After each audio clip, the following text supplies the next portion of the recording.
Chapter 7, What Price Novelty? Every once in a while, the copywriter takes a deep breath, tightens his belt, and says, "This next campaign is going to be different. I'm going to find the thing no one in this field has ever done before. And that also means something we've never done before." He may even reverse this last premise and vow to use nothing we've ever done before. The copywriter's resolve is often born out of his own pride of profession. At other times, the resolve is the result of pressure from the boss. Quite often, the advertiser gets tired of running the same old copy story. He figures that something different will give his advertising new attention value and perhaps new pulling power. All too often, he accuses the copywriter of laziness or of having run out of new ideas. We then have one of those situations in which there is much to be said with considerable plausibility on both sides. But there must be some fundamentals at stake, some basic yardsticks by which we can work our way through a situation of this kind. Aesop Glim believes these yardsticks are to be found in the answers to three questions. What are the primary reasons why our prospects should buy our wares? How much ignorance and/or indifference exists on the part of our prospects toward our wares? Do our wares differ in any important ways from those of our competitors? If we're honest, we must face the fact that the reasons why our prospects should buy our wares lie over on his side of the fence, not on ours. The reasons are to be found in the prospect's needs or desires, and not in the cuteness or brilliance of our sales device. We must keep a clear distinction between our prospect's needs or desires and the copy theme device by which we catch his attention and arouse his interest. This leads to the fact that, when the two can safely be kept close together, we have less need for difference or novelty or elaborate devices as such. And as a corollary, when we must go further afield to overcome the prospect's ignorance or indifference, we are building something artificial. We must have a sound reason for building an artificial device. We must be certain that the device is accurately built, so that the transition to the prospect's needs or desires is wholly logical or wholly plausible. The danger and confusion arise when we seek the new and different device without accurately gauging the need for the device. People want salt because it tastes salty. Any copy device striving for novelty and omitting or obscuring that basic sales argument is a poor copy device. There are certain primary reasons why our prospects should want our wares. An accurate appraisal of our prospect's ignorance or indifference should be the only basis for any departure from those primary reasons. There is almost no such thing as saturation in the use of a given publication. Duplication between publications is an equally overtalked theory. The slice of your market reached by any one advertisement is so small as to make these statements tenable. If you run an advertisement every month in a monthly publication, there is very little chance that any real number of prospects will see any two advertisements in a year. If you run the same advertisement in two publications having 100% duplicate circulation, you have merely doubled your chances of having some of your prospects see one of your advertisements once. Ditto if you were to run two advertisements in the same issue of one publication. If these statements are not 100% accurate and scientifically established, they err on the right side. They are far safer than the foolish optimism so prevalent in the opposite direction. Too many advertisers and copywriters believe that everyone sees every advertisement they publish. This leads them to be always on the lookout for something different. All too often, it leads them far away from the basic reasons why people want their wares. This same belief that everyone sees every advertisement leads them to the supreme conceit of running advertisements in series. Half the danger lies in thinking too strongly in terms of campaigns instead of individual advertisements. Your prospects see one advertisement at a time. Unless you have a multi-million-dollar appropriation, you had better assume that very few of your prospects will see two of your advertisements in a whole year's time. This advertisement, the next one you prepare, what if it were the last advertisement you were ever going to be permitted to run? For most of your prospects, it will be the first and last they see in a long time. On this premise, what price novelty or any other shallow ideal? Let's get down to earth and make this next advertisement one we're ready to trust with the job of being the first and last any one prospect is going to see for quite a while. Probably we can't make it a catalog. probably a catalog wouldn't make a good advertisement.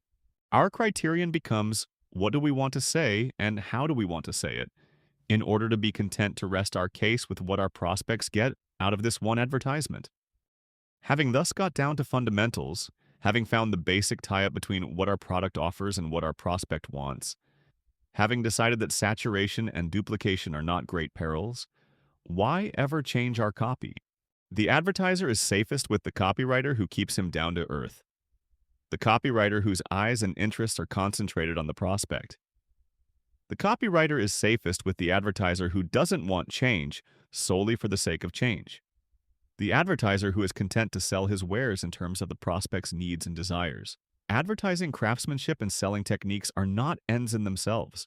Several paragraphs ago, the question was raised: how much ignorance and/or indifference exists on the part of our prospects toward our wares? It is obviously our job in copywriting to supplant ignorance with knowledge and indifference with interest. And we can't begin to do either one until we have our prospects' attention. Herein lies another source of the overemphasis or premium on novelty. We'll shake our prospects out of their lethargy with an advertising theme such as no one has ever used before. Once again, we must be on guard against having our novelty device become a Frankenstein monster. Our attention-getting device must get our prospects' attention, in a mood consistent with what we have to offer, and nothing more. Having got our prospects' attention, we must get down to their basic needs and desires. We can conquer their ignorance and indifference only if we sell our wares through the primary reasons why our prospects should buy them. This gives us some basis for appraising the effectiveness and lasting value of a novelty device before we use it. Will this device widen the readership of our advertisements by those who are our prospects? Obviously, we're spending our money to reach prospects only, not to entertain or amaze the whole world. Will our device put them into the right mood to listen to our basic story? There are plenty of stopper devices, but the only right one for our purpose is the one that puts our prospects into the right mood. The aroma of fresh ground coffee is appetizing to many people, but hardly apt to help us sell a monkey wrench.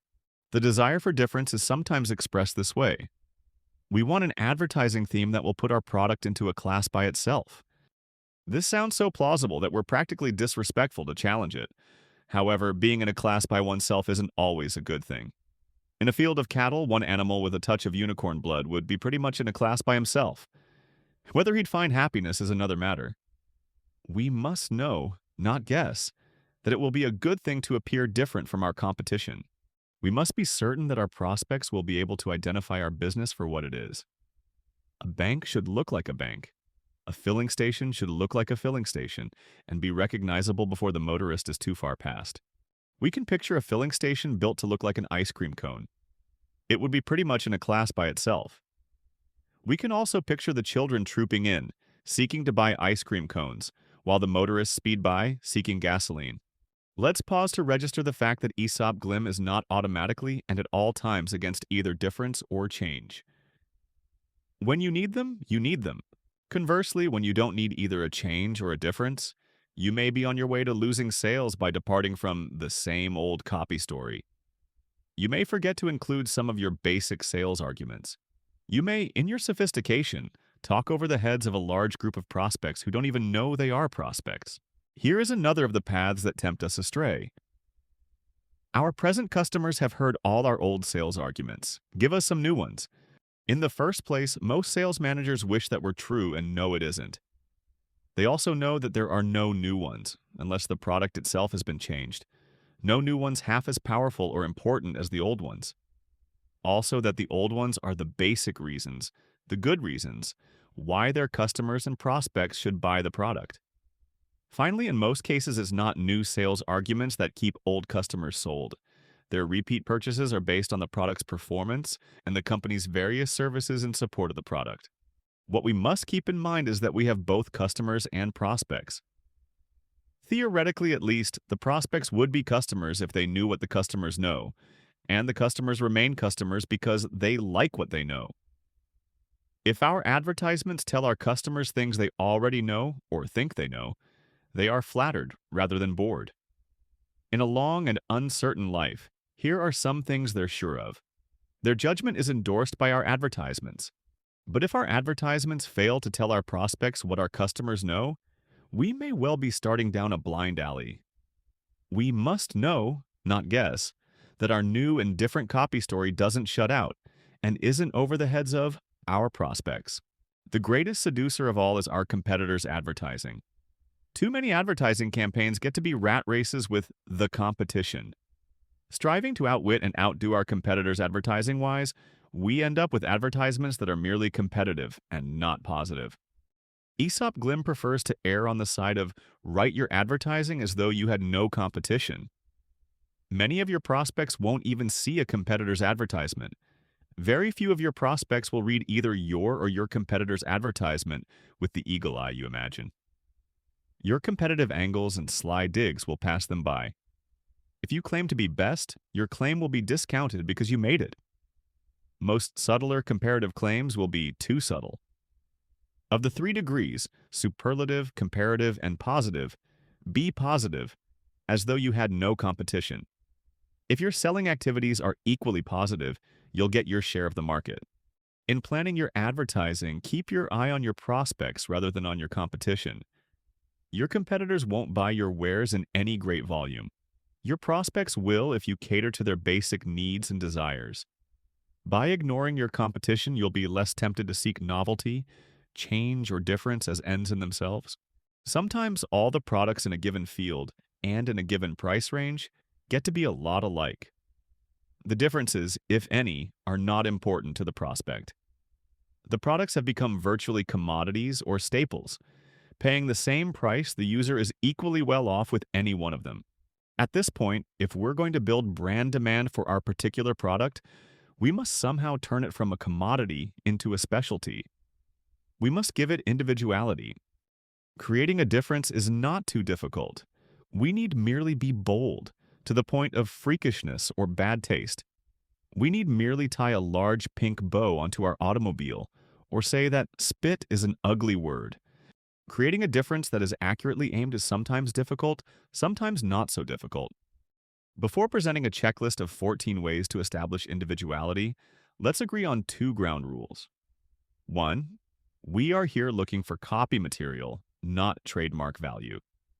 That's a separate problem. 2. Our endeavor is to make our product easy for our prospect to recognize, remember, reorder, and recommend. Keep these 4 R's in mind. 1. Change the product, add a new sales feature. When the copywriter's analysis reveals that the product has no outstanding advantages, it is definitely within his province to ask whether the product can be changed in any way. Examples. The new Rinso contains Solium, the squib angle toothbrush. 2. Change your pace. Sometimes all the advertisements in a given field get to looking very much alike. All black, all one size, all sans serif type, etc. You change pace by going against the field for visible difference. 3. Create a fictitious character. Identify the product by the character. Example, Aunt Jemima. The character must have copy or story value. 4. Personalize the product. This is distinctly different from number 3. Where Aunt Jemima identifies a product and provides copy material in terms of good cooking, hospitality, etc., the old Dutch cleanser girl chases dirt. She's always at it. The product, its function, and qualities are 100% embodied in the character through which it has been personalized. 5. Diagram the product. Symbolize its qualities. Examples. Ballantine's beer is diagrammed by the 3 rings symbolizing purity, body, and flavor. The blending of 4 Roses whiskey is symbolically dramatized by its name and the resultant art treatment. 6. Stage an ingredient, quality, or process. Preempt something common to the field and make it yours. If you are the first to talk about the whiteness of your salt, it is unlikely that any competitor will put himself in a position of saying, "Our salt is white too." Example. It's toasted. 7. Rename an ingredient, quality, or process. If the name of your chemist is Gundlefinger, you are certainly entitled to speak of your tires as made by the Gundlefinger formula. If they are good tires, it is obvious the Gundlefinger formula had a great deal to do with making them good. Examples: tenderized ham, balanced sheets. 8. Stage the package. Make the package a sales feature, somehow contributing to either the qualities or the usability of the product. For example, the salt package with a pouring spout, non-refillable bottles guaranteeing that you get the one and only original, beer in cans protected from the light, milk in cartons that need not be returned. 9. Stage the dealer. Sometimes the point of sale can be made a sales asset as important as either the product or the package. Examples: the Singer Sewing Center, service with a smile, clean comfort rooms. 10. Stage the user. This means the reader of the advertisement rather than a testimonial per se. Example: man of distinction. 11. Stage the use. Recipes for food, beauty, happiness, success, etc. 12. Testimonials. There is no substitute for the testimony of a satisfied customer if the customer is of a type the prospect admires. Testimonials may also be in the form of new performance records or of tests by independent, unbiased authorities. 13. Invent a disease or problem for your product to cure. Let your conscience be your guide. 14. Allegory and simile. Name your monkey wrench Excalibur, your plane the magic carpet, your puzzle book the Sphinx. Picture your mentholated cigarette in a cool sylvan glade. Prudential has the strength of Gibraltar. In a fire engine, it's speed. In a cigarette, it's taste. In the preparation of advertising matter, the copywriter must always recognize the difference between the inner core and the outer form. There are few instances where the two are the same. We might speak of the inner core as being what the advertiser has for sale, the outer form as being what the prospect is willing, or can be induced, to buy. The inner core might be gasoline, for example. The advertiser has gone to great lengths to make his gasoline good, yet the customer has no use for gasoline as such. What he wants is transportation, definitely, good service, station service, incidentally. Or we might speak of the inner core as the skeleton, and the outer form as the meat and dress on the skeleton. Then, thoroughly mixing our metaphors, we might say that our advertising story must never present a whited sepulcher. Put them all together and they probably spell this: the outer form must be true to the inner core. The outer form, which the copywriter creates, exists only as a reason why the prospect should buy the inner core, which the advertiser creates. It must not be a tour de force in itself. We can hardly remind ourselves too often that our copy has no existence as literature. It is always and solely a means to an end, the selling of products, services, or ideas. More than that, assuming a conspiracy between the advertiser and the copywriter, the outer form must not deceive the customer as to what the inner core can deliver. That's it for today. If you enjoyed this video, you might want to check our link in the description, where you'll find many other fundamental advertising books in different languages.